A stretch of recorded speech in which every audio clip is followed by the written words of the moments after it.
Eosinophils were once known only for their role in allergy and parasitic infection. Today, we're uncovering their far-reaching influence in immunity, inflammation, and beyond. Eosinophils are specialized white cell. While they participate in immune responses, they are also key players in allergy and asthma and in other chronic inflammatory diseases. New data suggests eosinophils may also play pro- and inhibitory roles in many other areas, including tumor development and neural growth. Understanding eosinophil biology is essential, not just for treating these conditions, but for advancing our overall understanding of the immune system itself in both health and disease. That's where the International Eosinophil Society steps in. IES is a unique platform where clinical research meets basic science. Our members are driving discoveries that move from the lab bench to the patient's bedside. What sets our society apart is our seamless integration of disciplines. By bridging clinical practice and foundational research, we unlock new possibilities. IES is more than just a meeting. We're a society of individuals of all parts of the globe, interested in using science to best understand eosinophils and rapidly apply that to the benefit of patients with eosinophil diseases. IES has provided me with invaluable opportunities to connect, learn, and grow. Through the society, I've met mentors, collaborators, peers who have profoundly shaped my career. It opened doors I didn't even imagine, allowed me to share my research globally and find mentors beyond my university who truly believed in me. IES values collaboration, mentorship, and different perspectives. We bring together people from around the world with different backgrounds and scientific expertise. What sets IES apart is the generosity of the research community. We share reagents, experimental models, ideas, and support to advance science through trust and teamwork. I didn't realize how valuable this network was until I attended my first IES meeting. It gave me access to science I hadn't seen before and the chance to show my own work with experts I never thought I'd meet. As an early career member, IES has helped me grow both professionally and personally. It's a community where I felt supported, challenged, and inspired by the work and the people around me. At IES, we're not just advancing science. We're building a future where eosinophilic diseases are better understood, better diagnosed, and better treated. If you're passionate about eosinophils in the lab, in the clinic, or anywhere in between, the IES is your community. Join us and build that future.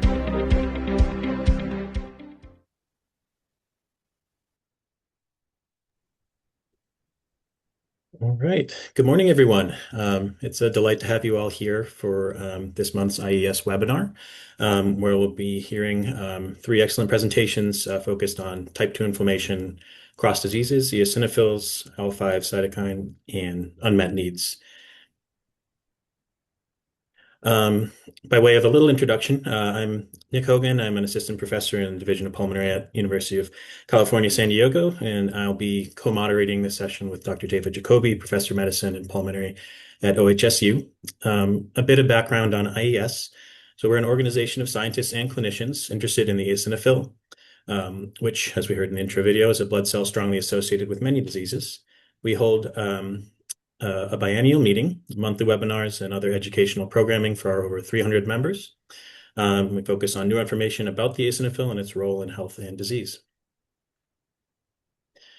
We'd love for you to join IES, either through the link there or the QR code. We're actually running a limited time offer where you could join at a discount for the remainder of 2026.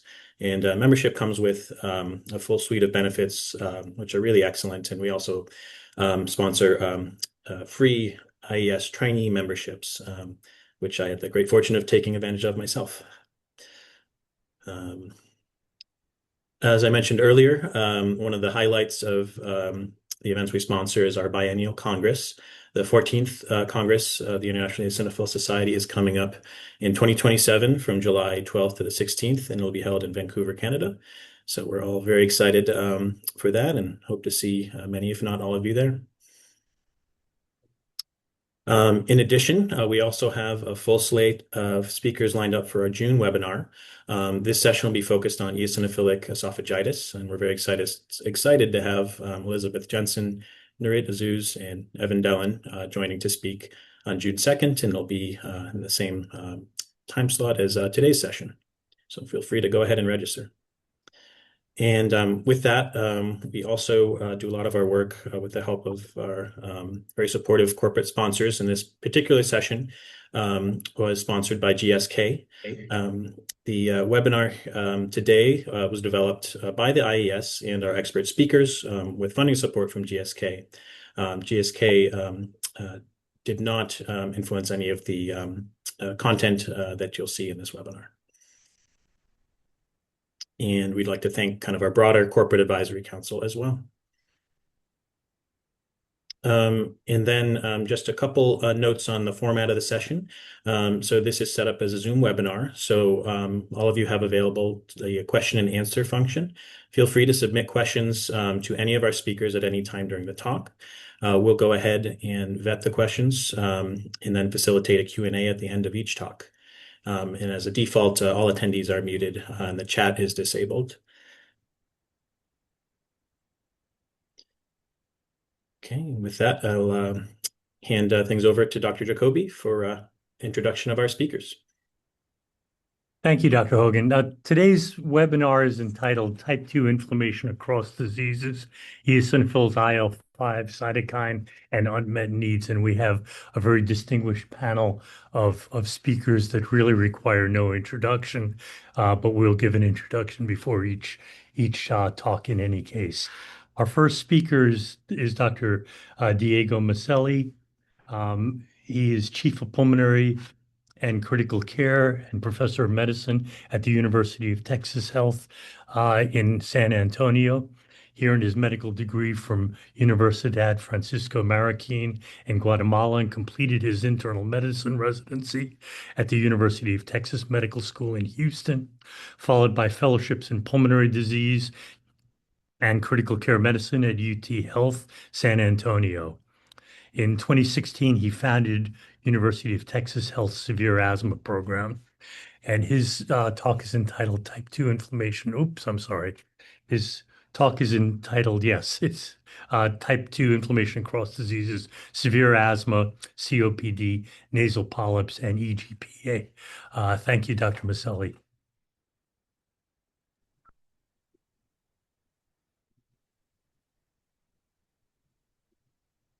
Thank you, Dr. Jacoby. I appreciate the introduction. Thank you so much for the opportunity to be here today with IES and the rest of the team.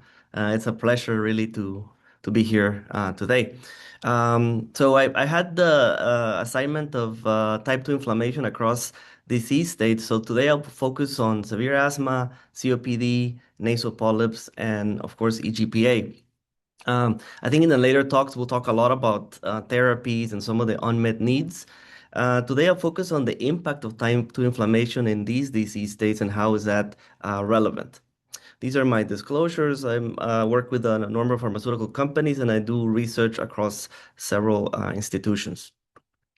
So really my objective today is to review the impact of type 2 inflammation really across the respiratory diseases that we mentioned. And we'll of course, talk about type 2 inflammation.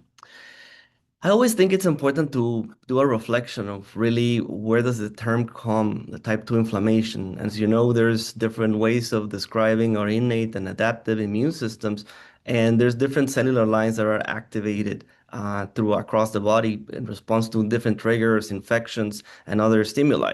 Of course, today we're going to be focusing on type 2 inflammation, but just a brief overview. And here we just see a quick diagram of the type 1, type 2, and type 3 inflammations. Of course, type 1 is very important for the defense against bacteria and other pathogens.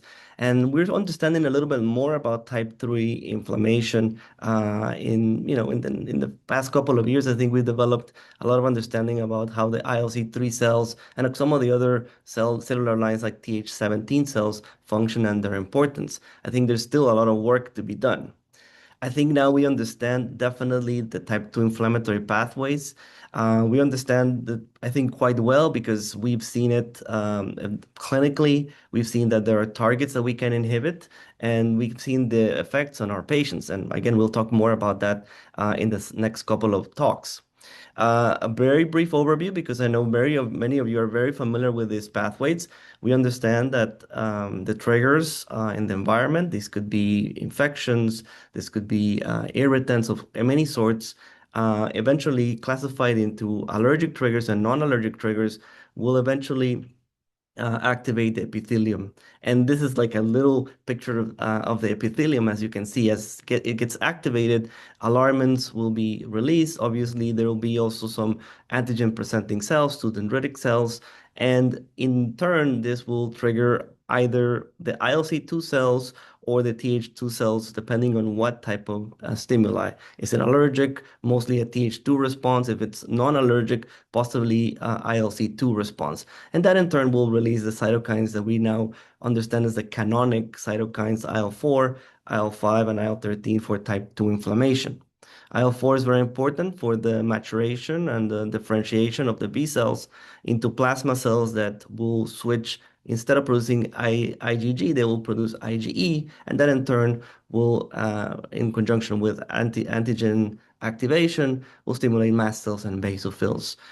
IL-5 cells, very important, of course, IL-5 cytokine, because it will activate the eosinophils, increase the maturation and the survival of eosinophils. Everyone is very, very familiar with IL-5. I assume it's a favorite cytokine in the IES. And IL-13 is very important because it stimulates a lot of different functions. Some almost like a pleiotropic cytokine, stimulates goblet cells, stimulates the smooth muscle for activation. Very interesting pathways through calcium influx and upregulation of contractile proteins in the smooth muscle. And of course, even if it activates fibroblasts to deliver, release collagen, and it has been associated with airway remodeling and subepithelial fibrosis. So a lot of things happen. And type 2 inflammation, of course, today are focusing on respiratory diseases, but of course, it's really across a multitude of disease states across the body. Today, we're focusing specifically on the respiratory disease, but of course, it can affect the GI tract. It can affect many other areas, including the blood vessels. I know that next month we'll have a very important talk on eosinophilic esophagitis, so that we have a lot of focus on that GI tract. How do we tell if a patient has type 2 inflammation? And there's different ways of doing it. Of course, I'm a clinical physician. I'm always in the clinic, in our severe asthma clinic. So we depend a lot on biomarkers. But in addition to that, we can sometimes tell if someone has activated type 2 inflammation by also history. History to exposure to the environment, history about responsiveness to steroids, for example, responsiveness to inhaled corticosteroids or nasal steroids, for example. Just the fact that patients have a diagnosis that's tends to be atopic or allergic. For example, allergic rhinitis or atopic dermatitis, for example, should raise the concerns that maybe there's type 2 inflammation. And I always ask about the history. I think a history, family history can be important. There's a lot of type 2 inflammation that is actually inherited. So a lot of our patients with asthma often have family members that have asthma or other allergic conditions. But in the practice in our clinic, we obviously want to know objectively if there's activation of these pathways. And we can do that through many things. Eosinophils is a classical way of looking at it in the blood. It's a very easy, reproducible, and inexpensive way of determining activation by doing a CBC with a differential, and we can tell readily easily. Eosinophils can also be measured in the sputum, and I think there's kind of like an ongoing, trend to have more accessibility. I know centers in Europe, in Canada, and in India have been developing more and more this technology. I think we should really try to develop it even more. Obviously, we can also do biopsies and find the eosinophils in the tissue. That might be applicable for diseases like EGPA, for example. But in the end, most of the time, we rely on a CBC with a differential. And there's others here. We can measure a total IgE. We can measure exhaled nitric oxide as a surrogate marker of IL-13 activity. And obviously, allergic testing should give you also a context that the patient may have these T2 pathways that are activated. It's important to mention that type 2 inflammation might be fluctuating, and even these biomarkers can be affected by a wide range of things. Here in the slide, I have a like a long list of things that can be effective. I think the number one thing that we have to remember and acknowledge is that steroids in general are the ones that typically affect mostly these biomarkers, particularly both FeNO and eosinophils, and to some degree IgE as well.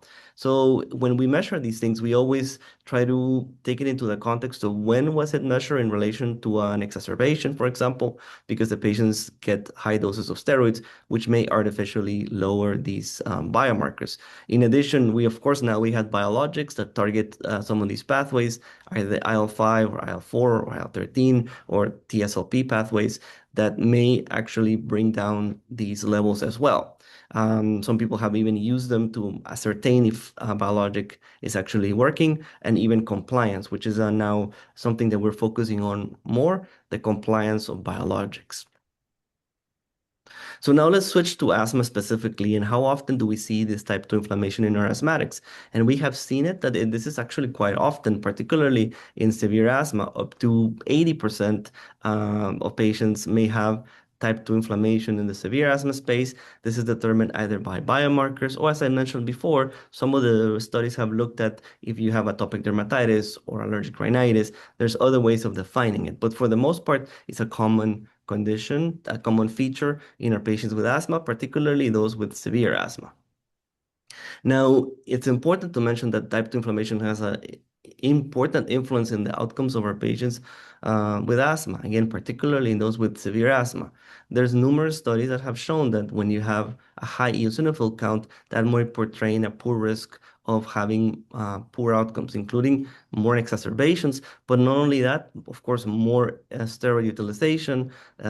There's some associations with poor function, lung function, and progression of the disease. So eosinophils become, in this case, for example, a very important component, and it can be also helpful for prognostication. This is now a classical study from David Price from the UK, showing that really that high eosinophil count really can enhance the risk of future exacerbations. In addition to that, this has also been seen in other types of biomarkers, in this case with FeNO, suggesting of high type 2 inflammation. This is a very nice study by Bill Bussey showing that patients that have high FeNO levels, and this is the placebo group of some of the dupilumab trials that have shown that these patients tend to have more exacerbations when they have high FeNO levels. Again, suggesting that type 2 inflammation can not only be associated with more exacerbations, but potentially more symptoms, more steroids, and poor outcomes. And again, this has been shown very eloquently in the Oracle studies. This is Oracle 1, because there's Oracle 2. But in this study, it was shown that when you combine actually both exhaled nitric oxide and eosinophils and follow these patients over time, you can also determine that some of these patients may be at higher risk, particularly those that have specific clinical risk factors for having exacerbations. And again, we've seen that patients that have that high eosinophil, that high FeNO, and that kind of double hit will enhance the risk of future exacerbations. In addition to that, most recently, this is the Oracle 2 study. In this case, it took asthmatic from control groups from 22 randomized control studies, and they've seen a very similar phenomenon. When you have a high blood eosinophil count or a high exhaled nitric oxide, then you do see that higher risk of future exacerbations, and then these tend to track pretty consistently. What about COPD? Well, COPD is an emerging area of type 2 inflammation. I think for the longest time, we knew that there was some degree of association, but I think we now understand that COPD can, in a subgroup of patients, type 2 inflammation can be very relevant. We believe that it's around 30 to 40% of patients with COPD may have some type 2 inflammation. This is specifically using eosinophil counts. What do we know about the outcomes in these patients? Well, we now understand that high eosinophils have also been linked to poor outcomes in a similar fashion to asthma. This is data from both the COPD gene study and the ECLIPSE study, which in fact our institution participated heavily in both of these studies. And in the COPD gene study, it was evident that when you follow these patients over time, those patients that had high eosinophil counts tended to have a higher risk of exacerbations, and that was also seen previously in the ECLIPSE study, an older study of around 2,100 patients that follow patients through time, and it was seen again a similar phenomenon that eosinophils can be a risk factor for future exacerbations. It's important to mention that these both studies, both the COPD gene study and the ECLIPSE study, are non-interventional studies, meaning that there was no specific interventions. These are observational studies to understand the epidemiology and the natural history of COPD. Switching quickly to chronic rhinosinusitis with nasal polyps. In this case, I'm just going to show one slide because I think in the interest of time, we're going to focus on the aspects of type 2 inflammation in this disease state. Again, when we have that inflammation driven heavily by eosinophilic inflammation, we do get that edema, that formation of polyps, that inflammation in the airways that increase mucus production. And of course, that will lead to the symptoms, congestion, loss of smell. Anosmia is a very difficult symptom for our patients with nasal polyps. And of course, facial pressure, and then the quality of life is decreased. In a similar fashion to asthma, we do have therapies that are available that can potentially inhibit this type of inflammation. And we'll talk a little bit more about those in the next couple of slides, a couple of talks. But it's important to mention that type 2 inflammation is a very, very, very important driver of the symptoms of our patients. And when we inhibit this inflammation, either with steroids or with biologics, the patients do improve and feel better. Lastly, a brief mention on EGPA, eosinophilic granulomatosis with polyangiitis. This is a condition that is more rare, definitely more rare than asthma or nasal polyps or COPD. It really affects 1 in every 3 million people, although we believe that there's likely more patients out there, is that there's a lot of under-recognition. And we understand that sometimes it takes a decade to identify these patients because they present with subtle symptoms or atypical features, and eventually someone actually says, okay, let's do a second look or a third look or even a fourth look before the patient is diagnosed with EGPA. And this is a vasculitic disease of the small and medium vessels that's characterized by an intense eosinophilic inflammation that forms granulomas that can cause a lot of problems in our patients. And sometimes we can use ANCA to determine if it's helpful. Some people have that disagreement because a lot of these patients may or may not have ANCA positivity. So in the end, it becomes a clinical kind of syndrome that you have to be kind of astute to identify. And it affects a wide range of problems and causes a wide range of symptoms. But I think the most important points are that asthma is a very, very common, almost defining feature of EGPA. Sinusitis is very common. And when you see a patient that's not responding to the classical asthma treatments or has atypical features, rashes, neurological symptoms, and other things that you're like, this is a little bit strange, then you have to start thinking about, is this potentially EGPA? I tell my fellows all the time, when you see a patient that has eosinophil counts greater than 1,000, then you should start thinking about something else beyond asthma. Particularly, most of our patients with EGPA have 1,500 or above levels of eosinophils. And again, the diagnosis requires a pretty high index of suspicion, particularly in those patients that are not responding with severe asthma to our standard therapies. We have excellent medications now in asthma. So when you're not responding, something is off and we have to do a second or third look.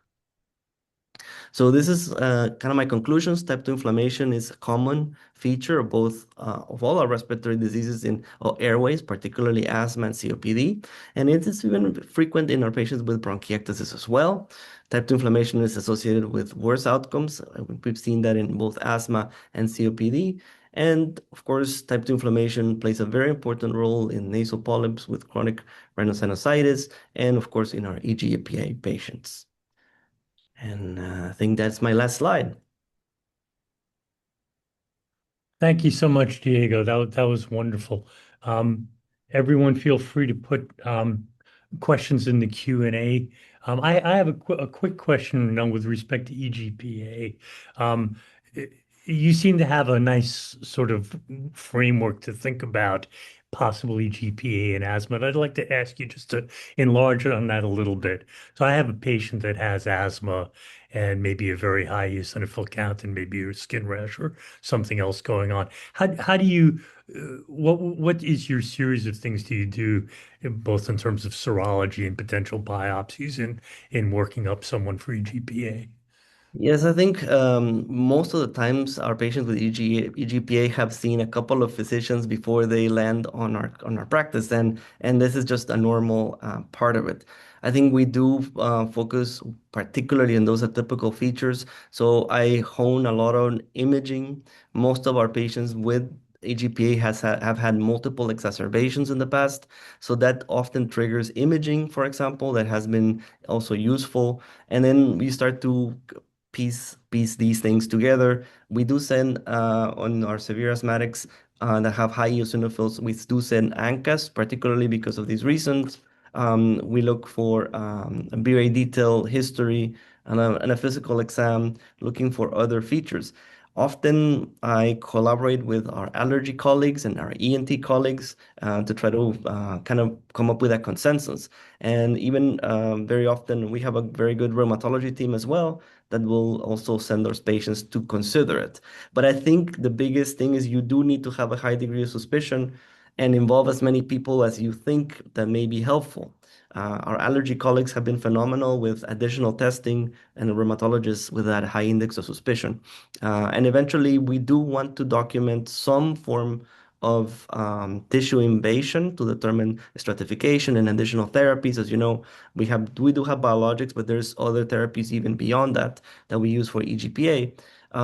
So to determine end organ damage, pretty much. So if there's a rash or an infiltrate, we typically try to go for it to document. Thank you. That's really it's very helpful. It's good to have that kind of stepwise framework to think about. In the question and answers, Dr. Martinson asks, 30 to 40% of COPD patients have eosinophils. Her question is, how many of those have an asthma COPD overlap? Yeah, that's a fantastic question. So I think we do have in those registries, we believe that these are the majority of them come from registries that have excluded our patients with asthma.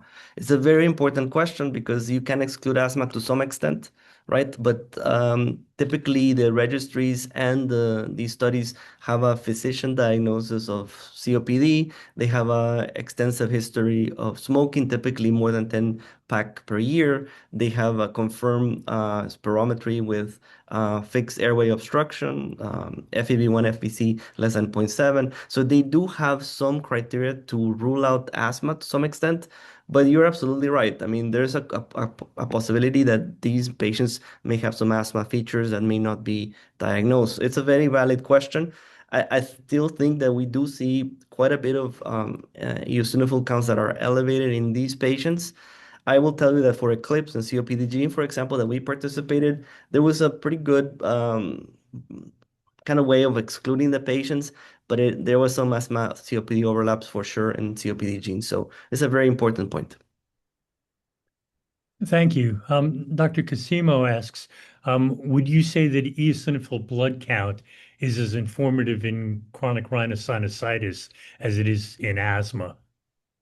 Yeah, that's a very also a very important question. I think it might not be as informative as in nasal polyps. I believe that you can still use it, but it is less informative. I agree. Full disclosure, I'm a pulmonologist.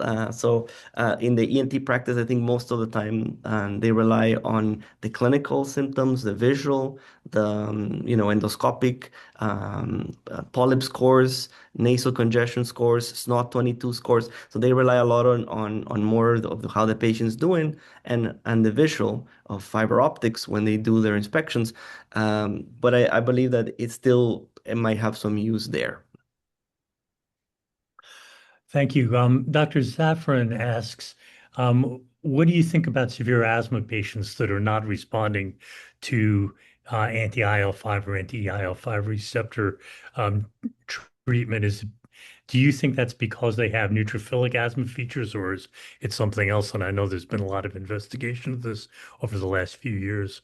Yes, yes. This is a very important question as well. So we believe that a lot of our patients with biologics in general, they do respond quite well, the majority of them.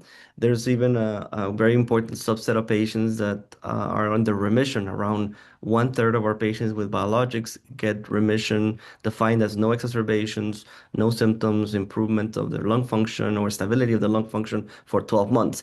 That's roughly in one third of the patients. The question is very important because there's a subset of patients that are the opposite, that they're really not responsive, not even partially responsive, which is difficult to define, but they're really like, I don't feel any difference with this medication.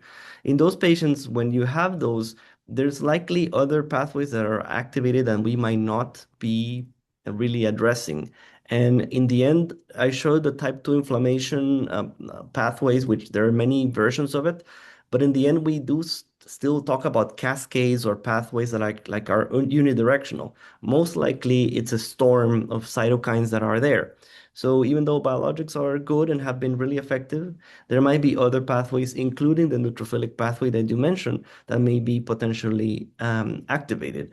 I think there's also another theory that there are multiple triggers in the environment that may trigger different pathways. For example, an allergic exposure to oak, like we have here in San Antonio, may trigger one response versus if you have a viral infection with a rhinovirus, it may be a different response. And therefore, the biologic can cover certain responses, but may not be covering all of them.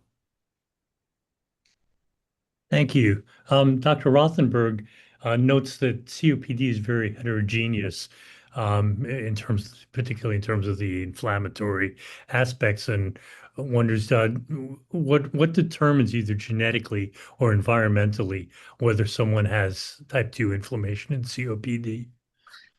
Yes, that's a very, very good question. We still trying to understand this, what you mentioned. It's very interesting. Even in COPD gene, which we again participate, we haven't identified specific genes that determine certain types of pathways or inflammatory pathways that have been activated. It is a very heterogeneous disease. I agree with you 100%. There are some patients that smoke, 20 years, 30 years and have barely a little bit of emphysema. Others smoked a little bit and then have tremendous amounts of emphysema. So you see a lot of variability in the emphysema space. Also, they have chronic bronchitis. And by the same token, some of them have eosinophilic activation or features of eosinophil activation or type 2 inflammation.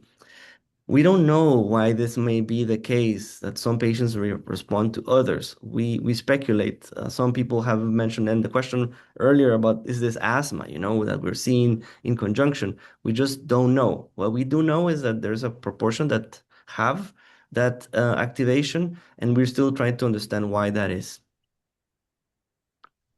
Thank you. And one last question from Dr. Hogan.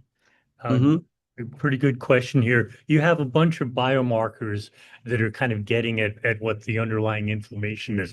How do you approach a patient with asthma, for example, who has discordant results among those biomarkers? So, for example, a patient with a very high FeNO but only a modestly elevated blood eosinophil count, and how does that influence your approach to treatment?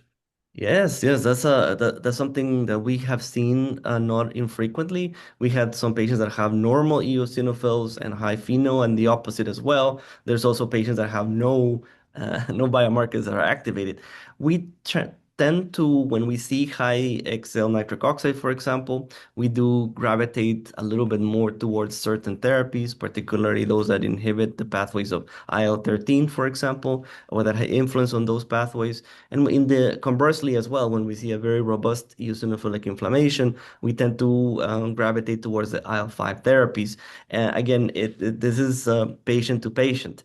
There is discordance, but I would say that a good proportion of patients are concordant, meaning that pheno kind of tracks well with eosinophils, but every patient is relatively different, and discordant, as you mentioned, Dr. Hogan, is not infrequent. We individualize therapies based on biomarkers, and whenever there's a little bit of this discordance, we sometimes repeat them, and I like to look at, and this is my last comment, at trends a lot nowadays. We look at eosinophil trends and XL nitric oxide trends over time as much as we have. We have the luxury of EMRs now, so we're able to look even years. What was your eosinophil count in 2027, 2026, all these years in the past, right? 2017, 10 years ago, right? And I think that's helpful so that you can form in your head what type of patient you're treating. I think the more information you got, the better.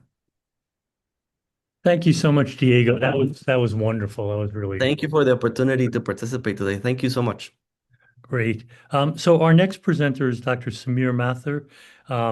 He's a physician scientist and practicing allergist immunologist at University of Wisconsin in Madison. He completed a combined MD PhD at Northwestern, followed by internal medicine residency at Loyola. He did his postdoctoral training at University of Illinois in Chicago with Steve Ackerman, and then fellowship training in allergy and immunology at University of Wisconsin in Madison with Bill Bussey and Nizar Jarjour. His research interest is understanding how eosinophils contribute to disease activity in eosinophilic disorders, including asthma and eosinophilic esophagitis. He also leads clinic-based projects to improve the care for patients with mast cell disorders, including urticaria, angioedema, and mast cell activation syndrome. His presentation is entitled Unmet Needs in Severe Asthma from OCS Dependence to Delayed Biologic Use. Thank you, Samir. Well, thank you. And I'm delighted to present here today. And just to get things started here, I just have my disclosure slide, and I do just want to point out I do have some consulting relationships with some of the companies that make some biologics that I'll be talking about, but will restrict my discussions to mainly the published literature. So just to give you a little bit of an outline, again, I'm going to touch on a number of areas of unmet need. In the title, we kind of talk about the OCS use, but I'm also going to throw in some discussion about a term that was brought up in the previous talk, this concept of remission. I'm also going to talk a little bit about delayed introduction of biologics and also some other issues around choosing a biologic. And we already touched on this next topic as well, a little bit about asthma phenotyping and endotyping to help us choose a biologic. So just to kind of get everybody on the same page, I know probably many of you are already familiar with asthma management, but I just pulled this figure from the latest GINA guidelines. And when we talk about asthma management, we often split it up into different steps, with the earlier steps used for managing milder disease. And then when we get to the higher steps, step 5 in particular, that's when you've got your more severe asthma patients. And in the latest iteration of the guidelines from GINA that were just published in 2025, if you look at that box 5, that's where we start talking about adding on high doses of the inhalers, as well as starting to consider adding on biologics. So the anti-IgE, the anti-eosinophil drugs, anti-IL-4/13, as well as anti-TSLP. So it's at step 5 where that's very explicitly stated. Now, with regards to oral corticosteroid use, the GINA guidelines before 2019, in that step 5, used to include the addition of oral corticosteroids. And I can tell you, back in my training as a fellow, this is many years ago now, we used to use oral corticosteroids quite often. In fact, we used to call it vitamin P, and is incredibly effective and a very important piece of management that we would use for our most severe patients. Now, I have to admit, it continues to appear in the guidelines. It's in the text in the document, but it's really considered sort of a last resort.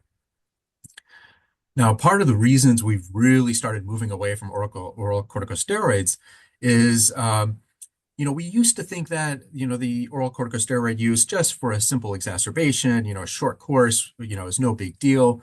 That our concerns about side effects from oral corticosteroid use are really for those folks that are using daily oral corticosteroids for years and years and years. But our view on that has really changed over the last decade or so. And I think one of the early articles, there's a 2017 paper in the British Medical Journal where they took a look at the risks for a number of different outcomes. This is based on some claims database work within 30 days of a single course of corticosteroids. And so when they looked at the numbers for outcomes of sepsis, venous thromboembolism, and fracture, there were some significant incident ratios for these within 30 days of this course, and some of this risk even persisted up to 90 days. So this has really kind of raised our concerns about even short-term use of oral corticosteroids. There's actually a paper that's in press right now that has kind of taken this a step further. And I know there's other articles that address this as well, but trying to look at cumulative dosages of oral corticosteroids. And this is actually a paper put together by a task force with IACI. And they looked at a whole host of different adverse outcomes and looked at the odds ratios with different cumulative levels of prednisolone. And I think what you can appreciate here on the right, and I'm just going to focus on a couple of these. So we have cardiovascular disease on top, as well as osteoporosis. And if you look at some of these different categories of cumulative exposure, I think you can see with both of these with even very low cumulative exposure that's in the 500 milligram to 1 gram, you're seeing some increased odds ratios of having these cardiovascular diseases or osteoporosis. And then as you go to these higher cumulative doses, that risk gets greater. So again, this is continuing to fit into that narrative that we really need to avoid the use of oral corticosteroids, not only as regular daily use, but even as repeated short courses. So fortunately, we have some tools now that we can use to help manage these patients aside from the use of oral corticosteroids.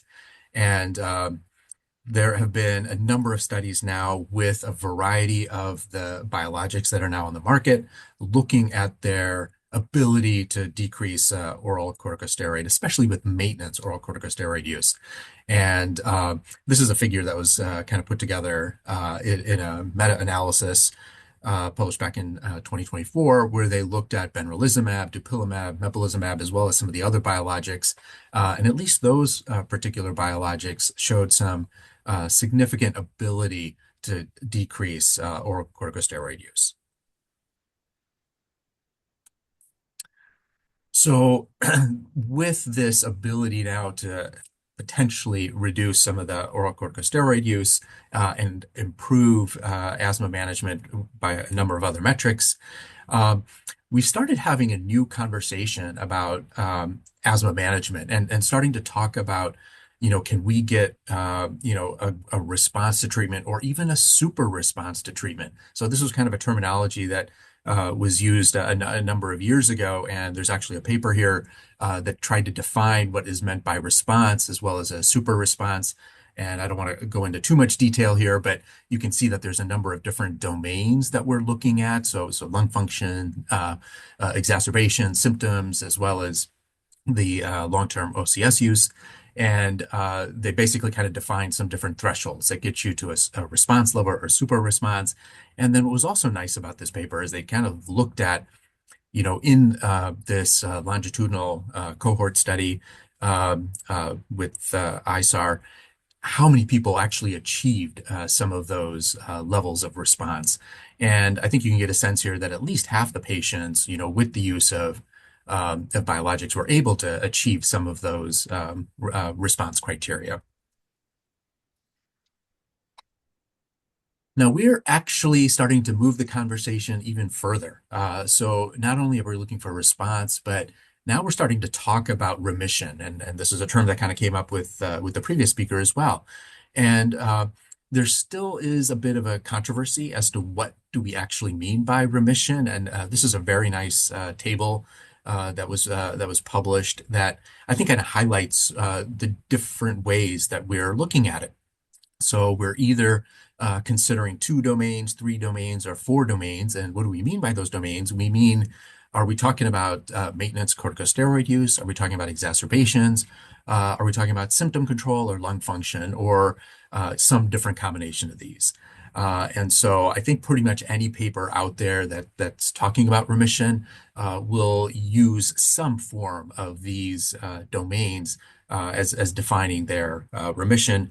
And we have yet as a as a field, and certainly not in our GINA documentation, come to a consensus yet as to what is the definition we want to use across the board.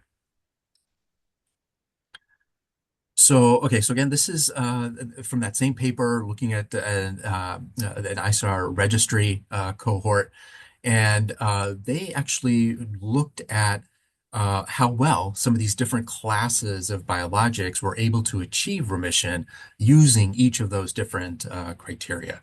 And so, again, if we just use 2 domains of exacerbations and oral corticosteroid use, and what you're looking at here is placebo on top, and then the effect of the drug. Actually, I should clarify that. It's not the placebo, it's the pre-biologic. So as kind of each patient is kind of serving as their own control. And so basically who would, meet the criteria for biologic in that year before starting the biologic and then the year after. Okay. And so I think you're getting a good sense that when you're just using 2 domains, you can get pretty high levels of, patients meeting that remission definition.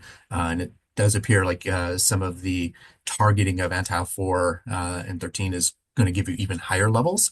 But then as we start getting to more strict definitions for remission, we're now seeing it comes across pretty much the same using all of these different approaches and different types of biologics. And basically getting to that point of about 1/5 of patients reaching that remission definition where they're not having any exacerbations, no use of oral corticosteroids, having good symptom control, subjective symptom control, and having good lung function. So we now have these goals of potentially getting our patients into remission and much better controlled. But we still face this issue of a delayed introduction of biologics. And I just want to point out this can actually be harmful. We talked a little bit about that oral corticosteroid data. So by delaying the introduction of a biologic, you're potentially subjecting patients to increased systemic steroid burden. And that's either as a maintenance dose or with exacerbations. And as I tried to point out earlier, even short courses of steroids can put patients at risk for adverse outcomes. The other issue is disease progression.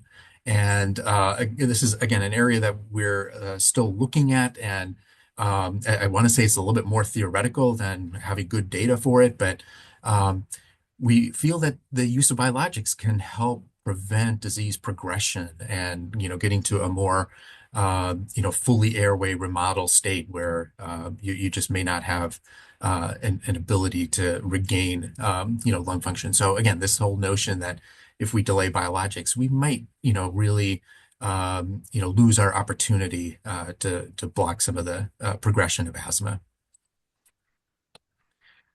Now, why is there a delay in the introduction of biologics? So part of it is definitely going to be cost, and there's an insurance approval process, and I think most healthcare systems, including ours, have all these criteria for when can we actually get a biologic approved. I have to say now that these biologics have been around for a little while, it's becoming a little bit easier and less having to write appeal letters. But again, it's still a barrier on occasion to getting biologics started.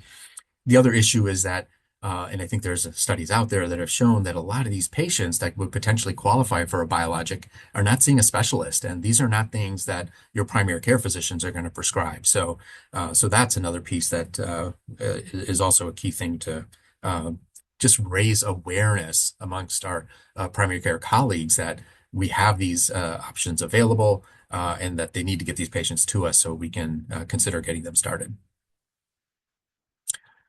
And there's a paper, actually it's in press right now, that I just ran across. There's actually an Italian registry on severe asthma, and they actually had a quantification that there's a median of 2 years from a severe asthma diagnosis to the start of a biologic. So, and you kind of makes you kind of wonder, if this is something, we could intervene on earlier, what additional benefits could that provide for our patients? So again, kind of getting back to that notion of the GINA steps of management, and this is a little beyond the scope of this talk, but it turns out it's those GINA 4 and GINA 5 steps where you tend to have a lot more healthcare utilization, and that's really kind of highlighted in this slide here. This is in a paper where they looked at a claims database. They identified patients that fit the criteria of having T2 asthma. It was based on having a blood eosinophil count greater than 150. And then they looked at these patients to identify healthcare outcomes 1 year after that index date. And I'm just going to point out that even in identifying these patients in the claims database, you do have biologic use in a number of these patients. So the GINA 4 patients had a 5% use of biologic. At the GINA 5 step, you had about almost 20% of those patients. And I think you can get a good appreciation from the figure that with these patients in these steps, you have a lot of patients getting steroids, about 2/3 of them for an exacerbation. You have a number of them having ED visits and a number of patients getting hospitalized. So there is quite a bit of healthcare utilization. Now, as part of that paper, they were also doing some sort of a cost analysis as well.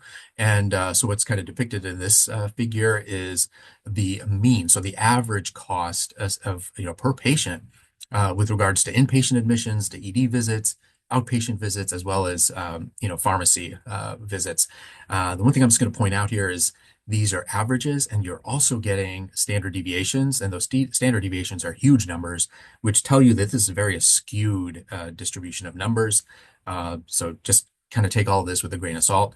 But I decided to do a little bit of mental math here, and I think most of us kind of recognize that the average cost of an asthma biologic is somewhere in that 30 to 40,000 range. And so if we take that average of about 35, and then if we kind of make this assumption that, boy, if we could get these patients started on a biologic and prevent 100% of inpatient admissions and 100% of ED visits, what would that look like? And so again, just doing this kind of quick math, if we took all the costs from the ED visits and inpatient visits and then transferred it basically over to the pharmacy, doesn't quite work out in our favor.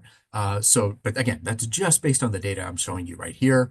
If you really think about, if you think about long-term consequences, the osteoporosis and all those kind of things, that really kind of changes this equation. But anyway, that's what at least in this paper you can kind of glean from some of that data. This is a slide I just kind of threw in just to give you an idea of having our initial biologic in 2003 and then a whole slew of them that have come on since then. The most recent being depemokimab in 2025. There's a number of drugs in development. Again, I'm not going to go into too much detail, but just mentioning there are some here that are bispecific and trispecific. So those will be interesting approaches. I know for sake of time, I'm going to kind of skip through a number of these other slides.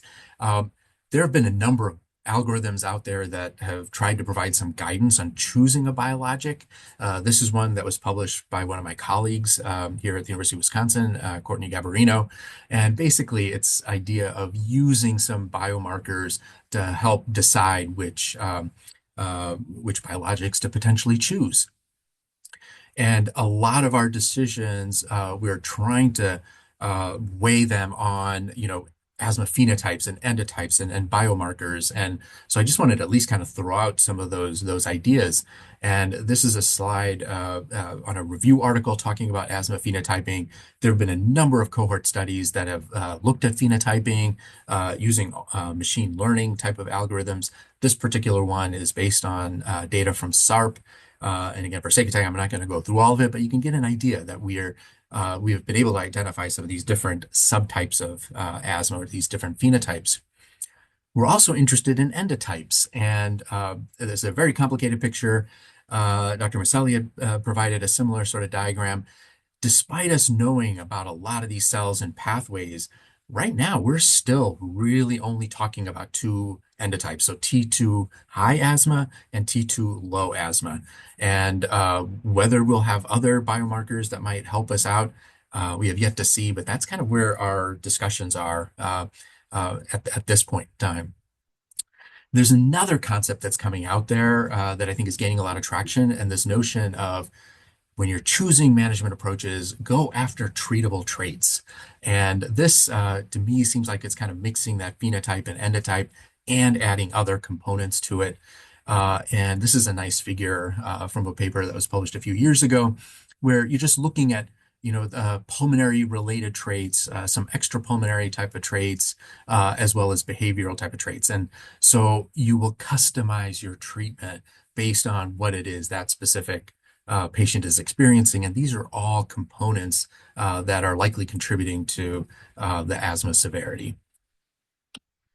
And I just kind of threw this as an example that it was from that paper, from a different paper, where when you look at any specific treatment, it can impact very specific aspects of treatable traits, whereas other drugs can do other aspects. And so you want to find the right mix that will benefit your patient. So.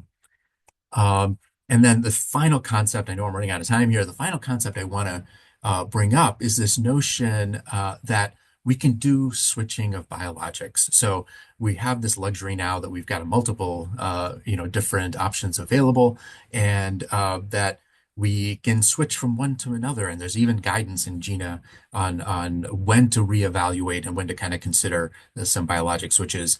This is a figure that I pulled from the Chronicle study, where it's a registry, and 16% of the patients in that registry ended up doing a biologic switch. And they're just looking at two different time frames as to what those switches, looked like. And obviously those two time periods had different biologics available at that time. So that's part of the reason for some of the different distributions. But anyway, that's another thing we just need to keep in mind as a potential option for our patients. And here's just a quick summary, but I know I'm kind of running out of time, so I'm happy to take questions.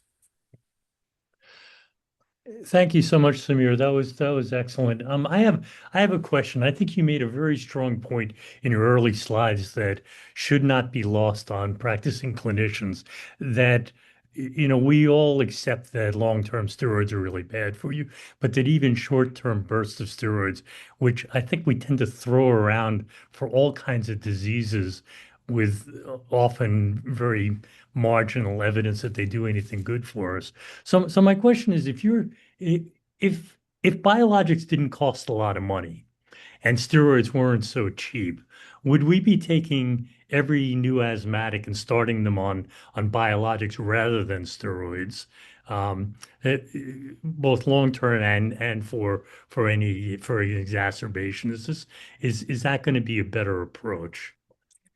I think you're absolutely right, and I think there's definitely a lot of discussion about should we be thinking about biologics, at GINA step 3 or even GINA step 2? And, I've got pediatric colleagues that are wondering about, can we use biologics at, very early stages of asthma and even prevent, progression to worsening. So, so I completely agree with you. I think, from a scientific perspective, from, a patient-centric perspective, getting these biologics on board earlier is definitely going to be helpful, but right now it is a healthcare system, resource, issue that will likely be the biggest barrier. Thank you. And I have two related questions. One from Steve Ackerman, who was just asking about the overall low rate of real remissions and whether that suggests other disease mechanisms, which I think you partly addressed, but might want to speak more on. And then Mark Rothenberg asks, have you seen T2 turn into T1 asthma after anti-T2 treatment? And maybe that would be one of the mechanisms for poor rates of remission. Yeah, so boy, that last one is kind of interesting. I can't say I've seen that type of switch. I think there's definitely a notion that there are some mixed type of phenotypes so that you can have some T2 and T1 kind of happening concurrently. And so maybe you're, better addressing and managing the T2 aspect that leaves the T1 that might still be or T17, there's obviously all these other kind of pathways, but that you may leave that other component untreated, and that might be what is then driving the disease. But I haven't really seen or felt that I've had patients that have kind of flipped. All right. Oh, and I totally forgot. What was Steve's question again? Steve was asking for some further insights as to whether the overall low rate of remission the remission. Could suggest other disease mechanisms. Yeah, no, that's a great question. I don't know if I have a great answer. I think right now we're still kind of stuck in, the definitions, and that low rate is, so I guess I'm going to mention a couple things. I was actually surprised at the high rate when you use a very liberal definition, and then conversely, when you lose a super strict definition, then the rates get down into the 20% range. So I guess my bias is that I think we need to really think about using alternative treatments, that maybe the low rates are really suggesting that we do need to think about a different biologic, and it may be another T2 biologic, but there may be better potential for a different version to now achieve complete remission.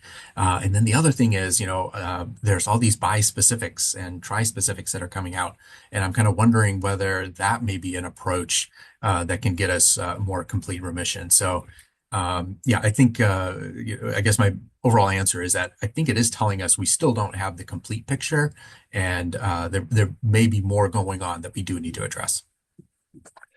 Thank you, Samir. That was really wonderful. There are a couple more questions, but I think we're going to need to move on. So let me suggest people communicate directly with Samir for those other questions. Thanks so much. Yeah, thank you. Our next speaker is Manali Mukherjee, who's coming to us from Madrid this morning, working on a Spanish laptop.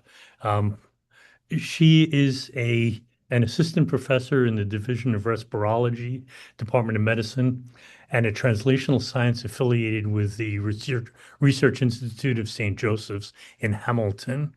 Her expertise lies in developing and validating airway biomarkers, mechanisms of airway inflammation, and response to biologic therapies. She has identified local autoimmune responses in the airways of patients with complex airway disease and determined their role in disease severity, particularly in asthma and eosinophilic granulomatosis with polyangiitis. She's the current recipient of the Emerging Researcher Award in allergic asthma, awarded conjointly by the Canadian Institutes of Health Research and Canadian Asthma, Allergy, and Immunology Foundation, which also fund her lab, as well as non-federal sources, including industry sources. Manali is going to talk to us this morning about eosinophils in the IL-5 era, mechanisms, biomarkers, and clinical impact. Thanks, Manali. Go ahead.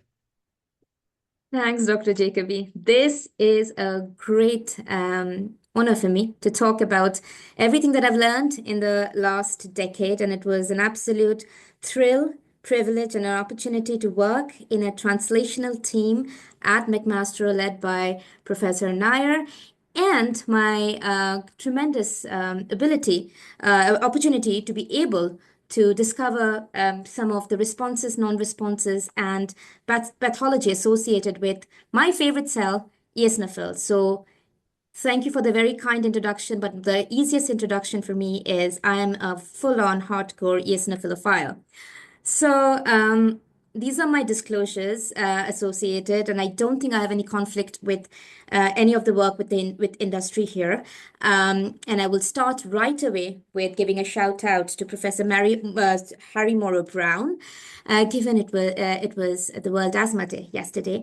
And corticosteroids and the use of eosinophils is not new. The importance of eosinophils was shown by Professor Brown long time back in 1958 in the landmark paper, where he just took simple sputum smears, stained it under the microscope, showed the eosinophils, and treated the patients, and that reduced exacerbations. One of the papers I have printed and on my desk since 2014, and that shows the importance of eosinophils and obviously the importance of eosinophils in the airways. And since then, there has been so many biologics that has been developed, fantastic drugs that have been approved and has been helping to work with these patients and reduce their exacerbations. Right in 2003, you had the anti-IgE, which was targeting the IgE for allergic patients and allergic asthma. But thereafter, from 2015, we saw the first biologic targeting IL-5, a neutralizing antibody mepolizumab, being approved by FDA at the 100 milligram fixed dose with the subcutaneous. I hope you can hear me. You can hear me, right? Yeah.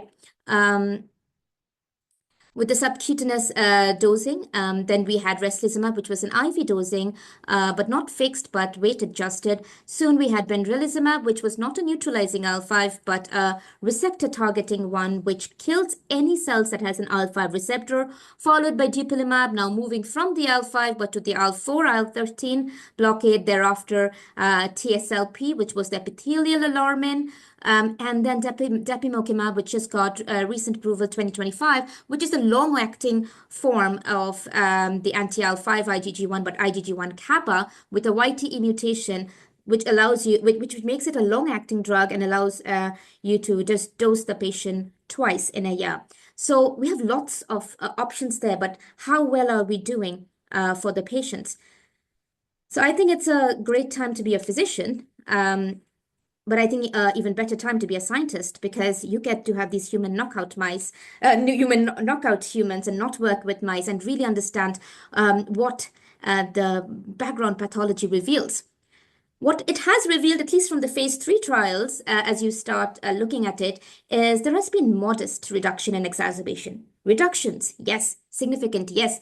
P-values, the way we like to look at it, yes. But modest, nevertheless. And even when you stratify the patients based on blood eosinophils, the ones that are projected to do best with these drugs, even then we get at best 40 to 60%. And if you look at the real-world studies that are out there, beyond these phase 3 studies, the answer is very much similar.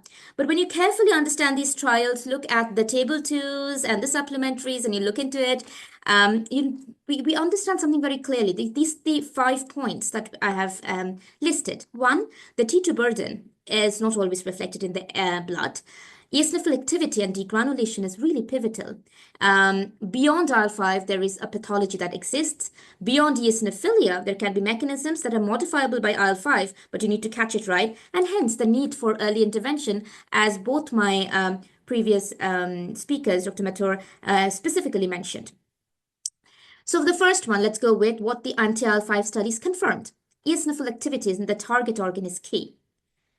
I'm not going to go and show studies from McMaster or Forrester because I've done that enough, but now we have SARP cohort showing a 479 patient data showing that sputum EPX as an eosinophil peroxidase, indicator of eosinophilic activity, is present in patients when their blood eosinophils are normalized. So in the first 2 blocks, you can see that the blood eosinophils are less than 300. These are supposed to be the patients who are supposed to be the non-T2, but look at it, it's not non-T2, because when you look at the airways, they have evidence of not only sputum eosinophils, but a higher evidence of eosinophils that are degranulating with presence of EPX. And in this study, I like this graph because when you look at this graph very closely, you see at the 0 time zero, like at the 0 point, there's a huge line and a dichotomy where there are patients who have sputum eosinophils 0, but EPX is really high. This study also had 59 patients pre and post mepolizumab, and they showed that yes, there was significant decrease in both serum and sputum EPX, but the reduction in sputum EPX was a little less impressive than that in the serum, and the presence of sputum EPX was only in 50%, and later on with the 3-year study in the same paper, they've shown that 20% of the patients, irrespective of treatment, remain sputum EPX high, and they were associated with, like, they were the frequent exacerbations, mucus plugging, etc. This kind of nicely tags on with our real-world study and what we published back in 2020. So in that study, across 4 academic centers across Canada, we recruited 250 patients who were prescribed either mepolizumab or eslizumab. And these were moderate to severe patients. What we saw in the study was that despite being the prototype patients who should do well on both these drugs, 43% patients showed suboptimal response and 14% worsened, which means they were doing far worse than when they started the drug. And this is while they were eosinophilic in nature and we were giving them anti-IL-5. And the suboptimal response was the greatest in the prednisone-dependent patients, which means these patients were so severe, so highly eosinophilic that they required daily prednisone to maintain their symptoms. And a further sub-analysis later on, when I did it, it was very clear that in the suboptimal responders, or SR, noted here in red, most of them, 42, like a significant proportion of them, had sputum eosinophils still, irrespective of their blood eosinophils normalized. Okay. When you look at the MEX study, they showed exacerbations as well. And they showed that exacerbations were very much associated with the sputum eosinophils being greater than 2%, and there was an indication of the FeNO, the fractional exhaled nitric oxide, being high. And what I like about this diagram is that they have stratified the FeNO in which there is like no FeNO, but there is a modest FeNO between 21 to 49 and very high FeNO. And there seems to be a nice dichotomy of sputum eosinophilia in this. And this, what tells a translational scientist, what tells me is that there is epithelial activation as well. So the second thing that we can take from here is the T2 burden is not only in the airway with eosinophilic degranulation, but there are epithelial changes in the airway which is not reflected in the blood and can be associated with the sub-response to anti-IL-5, or maybe that is not the IL-5 targeted. So we don't know yet. So this is the next study that we did where we were like, okay, we're not doing well with the ligand and let's target the receptor. This study designed by Dr. Nair, we looked at exactly 20 severe asthma patients previously uncontrolled on mepolizumab or eslizumab, and they were recruited. We gave them benralizumab, and as happy as I could be, the sputum eosinophils were all gone and everything was wiped down. When we started looking at the ACQ, we saw that the ACQ was not completely normalized. There were patients that were still symptomatic. And when you further stratify these patients based on their symptoms, there were only 11 or 55% of them that were completely improved with great changes in the MID. But there was half of these patients who were still symptomatic, and about 4, which is like 20%, who did not show any improvement. So what was going on with them? So I looked at the FeNO. Yes, the FeNO was still still higher than the 24 parts per billion cutoff in a number of these patients, irrespective that all sputum eosinophils were gone. I wanted to see if the culprit IL-13 was part of it, but no, we had a significant decrease in IL-13. Then at V2, we stratified the population and had the usual T2 culprits out there, 13, 5, 33, TSLP, and none of them were really significantly higher. I mean, the levels were comparable at the end of study. So none of them could actually indicate why some of these patients were symptomatic. Now, 13 out of these 20 patients were indicated for chest CTs at that time, and Sarah Svenningsson, who is a scientist, imaging scientist who works with us and is on faculty at McMaster, has this amazing ability to score mucus plugs, and she scored it for us, and she showed that there were mucus plugs in these patients despite being on benralizumab, despite having sputum eosinophils out, and that was significantly correlated with the lung function. So now we are wondering what is driving it. IL-4, IL-13 is not part of it. It seemed to be it was IL-18. So it was only IL-18 which was detectable in the sputum, and it was significantly higher in patients who remained uncontrolled. And looking at the literature, you could see that the IL-18 is associated with fatal asthma and mucus plugging, but most of the studies being done in mice. So there seems to be markers of inflammation or inflammasome activation. And this is another study I'd like to highlight. It gave a little similar results here. They show IL-1 beta as well, and markers of nets that can activate inflammasome. And this is the analysis from the MEC study when they did this analysis in their samples that were patients who had exacerbated. Beautiful study from Jane McDowell. So disease progression in a severe subset is beyond IL-5 in some of them. So even if the IL-5 is gone, some of the pathology might come in. Herein, I would like to bring in the study from Kelly Domfrey from Greece. And this is the Maselli study, where they took about 47 patients, out of whom 34 of them had pre and post 1 year mepolizumab paired biopsies. And in the biopsy, and Kelly, she is a pathologist, so she very carefully looked at all these FFP samples and then looked for presence of, remodeling right from the mucus goblet cells from the basement membrane to the smooth muscle. And what she shows here is that pre-treatment, there was the epithelium was damaged. You could not see really a good architecture, but post-treatment, you could see the goblet cells and the epithelium really forming, and again, the epithelial integrity being there. This is just showing one of the figures that she had.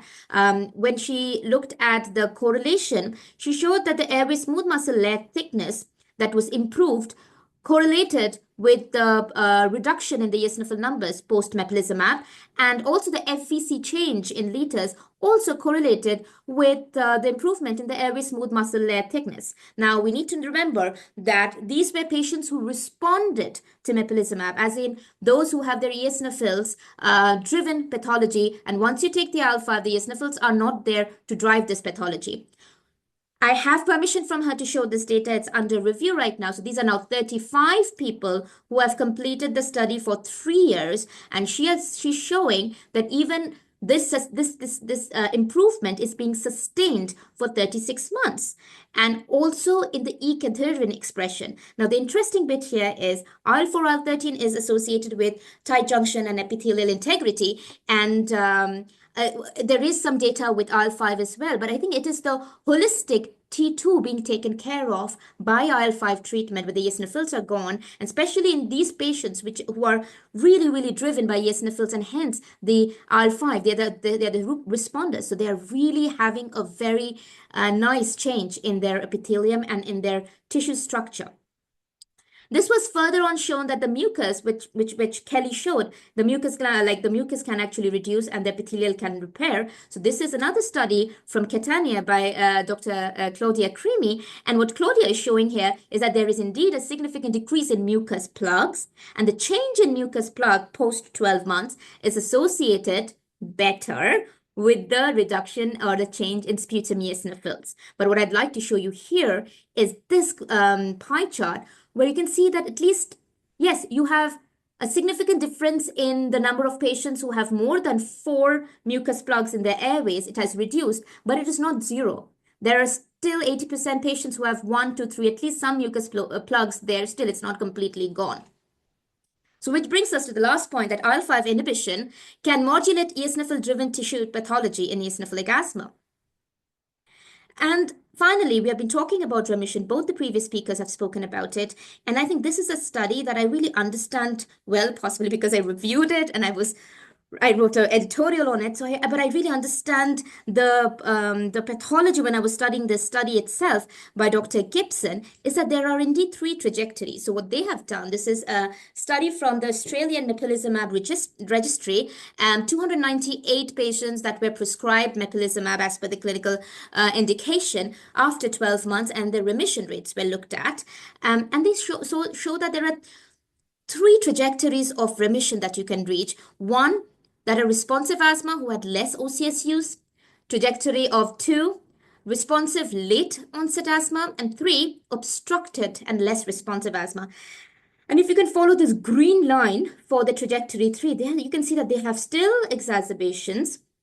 They still have a much lower FEV1 than the other two trajectories.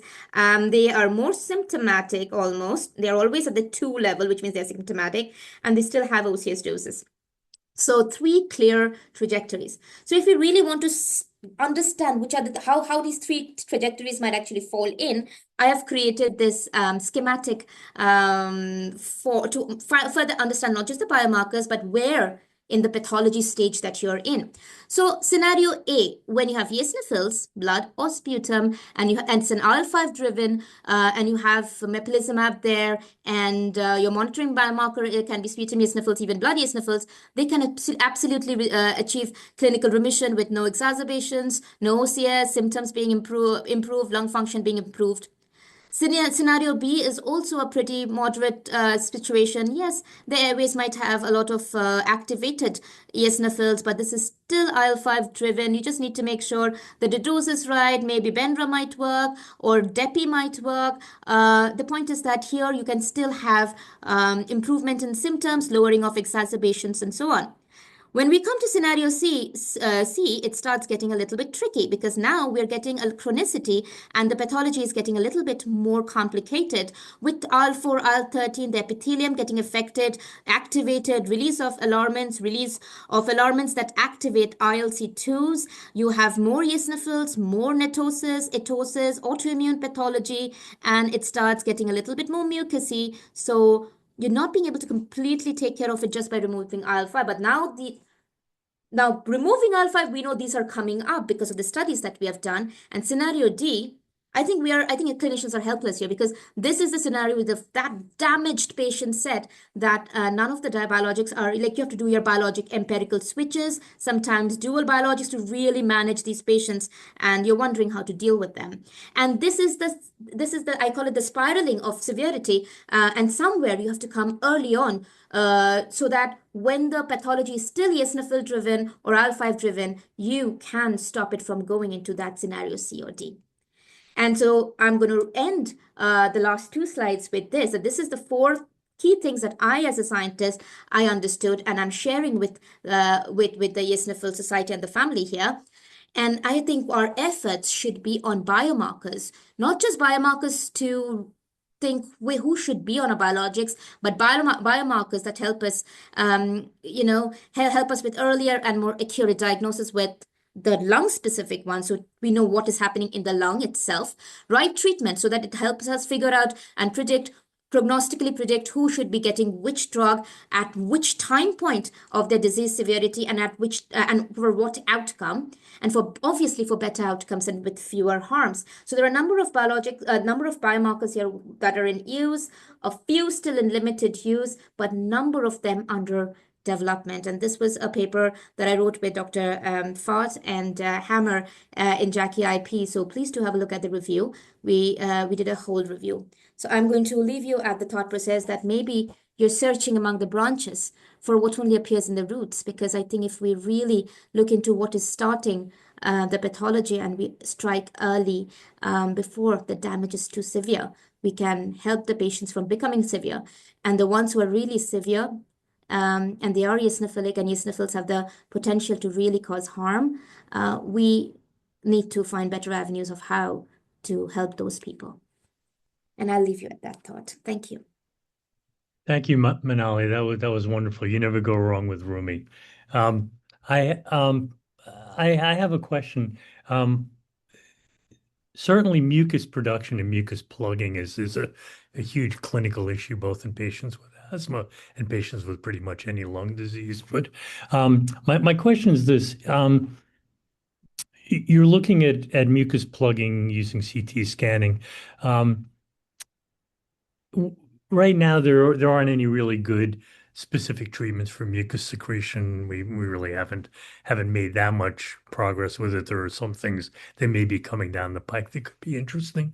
My question though is if we want to look at a patient clinically and decide whether mucus production is going to be a problem for them, are there any pulmonary function implications of mucus, either mucus plugging or just the mucus metaplasia of the epithelium? Should that correlate with hyperresponsiveness? What do you think about that? So the first things, when it comes to mucus plugging, we often use that synonymously with mucus overproduction or hyperproduction. As per my understanding, mucus plugging can happen because of three reasons. One, obviously, overproduction.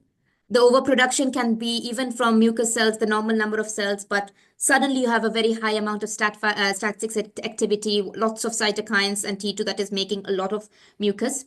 You can also have more production because you have goblet cell hyperplasia because of the pathology itself. That's overproduction. But now you can have changes in the mucus composition, as it's been shown in so many papers, where you have IL-4, IL-13 that can make the pathogenic mucus, mucin 5AC, MUC5AC, being increased, which can actually cause more density of the mucus. You can have eosinophils and EPX being released that cross-links and makes the mucus more tense. So the rheology, the biophysical property changes. So now the lack of clearance becomes an evident issue. So mucus is not being cleared as easily. And then you have dehydration that happens. I think we need to understand which disease and what is the reason for the mucus plugging. The mucus plugging that you see with cystic fibrosis and bronchiectasis is different from the mucus plugging you see in asthma, especially if it is eosinophilic in nature, from what you see in COPD. So does it have a correlation with hyperresponsiveness? I don't think I've seen anything very convincingly, but I do know by working with Dr. Sarah Svenningsson so closely that even if you have a small little mucus plug, as is evident on a CT scan, you can see from the xenon MRI that it is actually contributing to ventilation defect in a very large area surrounding it, which will directly impact the lung function and the total volume. So even in the benralizumab study that I showed you post at V10, in the 13 patients that we could do in the small subset, it still had a very significant negative correlation with FEV1 by FVC. And this is after the eosinophils have been taken care of. So I think dupilumab so far has shown a very good, at least so far it has shown a really, really good effect at reducing mucus plugs significantly and improving the lung function. But it's possibly not all mucus plugs are not gone, because I think we are getting patients at a certain time point where there are other things that's preserving the pathology. Great, thank you. Question in the Q&A. Do you think eosinophil subtypes will help guide therapy decisions either now or eventually? Subtypes. Subtypes as in, if you're talking about CD20, like the CD62L or something, I will reserve my comments on it because I need to study it and understand it more. What I do understand that the eosinophils in the airway is different from the eosinophils in the tissue, is different from the eosinophils in the blood, and they're all at different stages of activation.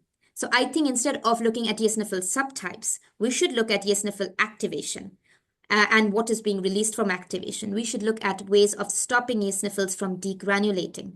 So I think that is where our focus should be, because subtypes are basically at which time point you're catching the eosinophils. They could just be degranulating after.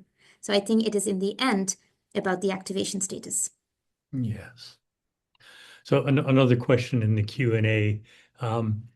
Is there any research being done to monitor patient biomarkers, say IL-5, TSLP, and so forth, at the point of care to help select the right treatment approach?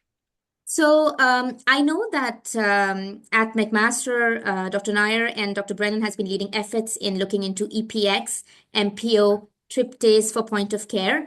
I am trying my best right now to lead efforts into looking for cytokines in the sputum, because the very first place where I stumbled is I don't know what the upper limit of normal is for a healthy individual for their IL-5, IL-13, IL-18, IL-1 beta. I don't know.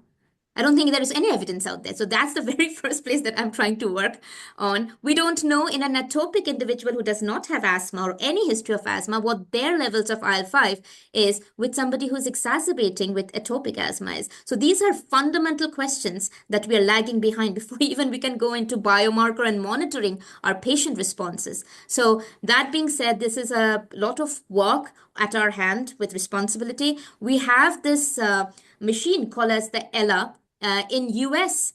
I think it's the best suited for US right now because of the cost. Right now I'm in Madrid and I'm at the La Paz hospital with Santiago, Santiago, and we're talking about bringing Ella here because we need to look for the biomarkers. And if anybody is interested, you can write to me and I can show you that with very small amount, 25 microliters, you can get good detection of cytokines, and they're reproducible and there is no batch effects, and it's being used for serum in a number of countries and was used during COVID, ICU COVID, but for serum. So why not use the same technology for sputum? So I'm working on it. Hopefully I'll have some answers. Yes, thank you. There are other questions in the Q&A and some very good ones, but I think we're going to have to end it there just because of the time. But thank you so much, Manali. That was wonderful. And I would just like to thank all of the speakers. I think we've had a very good session today. Thank all of the attendees and for some very good thoughts and good questions. And Nick, do you want to say anything? Yeah, thanks. Just to echo your thoughts as well. I think these were three fantastic presentations and excellent discussion, and yeah, makes me excited for all the work to come, and excited for upcoming webinars, and of course for our meeting coming up in a year. So thank you, everybody.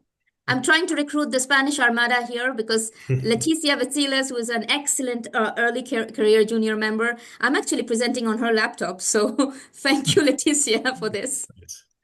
Make sure to go see Guernica while you're there. Okay. All right. Thank you, everyone. Bye. Bye, everyone. Thank you. Bye.